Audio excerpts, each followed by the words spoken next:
On those shortages healthcare workers are facing, let me turn to Gavin MacGregor-Skinner. He's a director of the Global Biorisk Advisory Council. Gavin, how much our world has changed since you and I had a conversation last time. You send us a number of photos. We're going to put them up on the screen, and I just want to get your take what we're seeing in these photos. One of them, I believe, you have a full protective gear on and your head is covered. The other one, you appear to be with another person inside a tent. Explain these pictures to us. Yes, so a lot of the hospitals that I work in now have created zones. You'll see, if you're a patient or a person going to a hospital now, you'll see a green zone, a yellow zone, and a red zone. You need to stay in those green zones. If you find yourself accidentally in a yellow or a red zone, you need to just stand still and wait for someone who works in the hospital to help you to get out of those. That's a level of risk assessment we're putting into hospitals.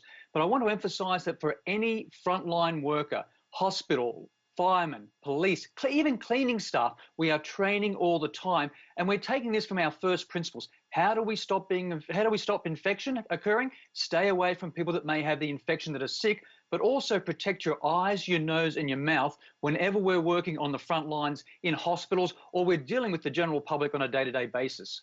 Gavin, one of the pictures, as I was mentioning, shows you inside a tent. It appears to be a tent hospital. When was this taken? Where is it? Right, okay, so up and down the east coast of the US where I work in 5 states, we have set up tents outside the hospitals in the car park. And what we're trying to do is to protect those areas of the hospital, like labour and delivery, where mums have babies, like where if a child broke their arm, could go get their arm fixed. So we're actually, anyone that has respiratory symptoms or thinks they have either a cough, a chest infection, or even a nasal infection, they go to this tent where we can ask them the special questions and we can also do the testing. So we're training staff now to work outside the hospital in these tents before we actually have to take the patients into the hospital. Those that don't have to go into hospital, then go home and they get home care, they get looked after by loved ones in the home, and we give them guidelines and instructions on how to do that.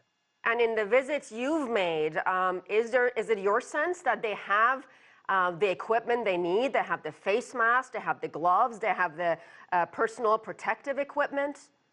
No, there are shortages, but this is all about numbers. So in every hospital I work in, we know exactly how many numbers of respirators, gloves, eye protection, face shields, and also the suits we have. And then we know how to allocate those based on risk. But we're also improvising. So you can see that in one of those photos there, I'm wearing a waterproof jacket and a waterproof set of pants that I just bought from a camping store. Even though I work in a hospital, it allows me to wash them down with soap and water and disinfect it, kill and inactivate that virus. And it allows me to work safely without using the very high, valuable personal protective equipment that the doctors and the nurses need when they're treating a patient that may be on a ventilator.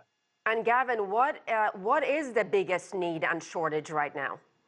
The biggest need, again, with the hospitals I work at is food. I'm so grateful for so many of the restaurants and other facilities that are supplying us daily food. We don't have time to make our own food. It's food that we heat up in the oven or the microwave, but also this face shields. Face shields play such an important role. I was working with law enforcement, with police officers the other day, and they said, Gavin, we have nothing we can protect our eyes, nose, and face with. They actually had shields in their cars that we could actually put on their faces. We could clean and disinfect those, and it stops those droplets. It stops those people when they're coughing, breathing, talking on them from getting that infection in their eyes, nose, and mouth. So now we've made the police force even safer, and we're doing that for a lot of other first responders as well. All right, we'll leave it there. Gavin MacGregor-Skinner, thank you so much.